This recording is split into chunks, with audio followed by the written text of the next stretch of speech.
vu le comportement qui a caractérisé les partis d'opposition, je pourrais dire que ça ferait la peine parce que le terme évaluation ne signifie pas formation, il signifie mesurer. Donc au moment où les partis politiques d'opposition s'attendaient à une évaluation progressive, une évaluation des étapes déjà entreprises et qui se trouvent dans une salle de formation sur la démocratie, un point qui ne devrait pas figurer sur le point à l'ordre du jour. Par ailleurs, il fallait donc que les points à l'ordre du jour soient aussi échangés avec les acteurs du processus électoral. Donc j'inviterai les partis politiques de privilégier le dialogue, de ne pas jouer la politique de chaise vide, parce que ça n'a avantage à personne.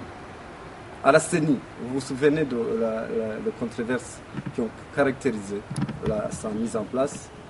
Vous vous souvenez des irrégularités qui ont caractérisé la mise en place des CEPI.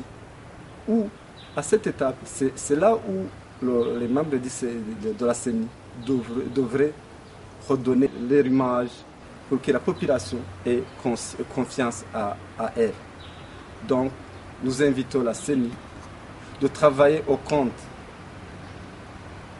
de la population et non du gouvernement qui l'a mise en place. Nous l'invitons à corriger toutes les erreurs commises au niveau de la CEPI, mais aussi dans la mise en place de ceci, malgré qu'ils n'ont pas pris en considération les cris de différents acteurs du processus électoral. Aussi, je voudrais revenir sur le mot acteur. Le mot acteur a son origine. Je ne vois pas qu'il y a de problème si l'Assemblée générale des membres du processus électoral décide de donner un moment suffisant pour qu'ils puissent faire leur propagande comme les autres partis reconnus par l'État.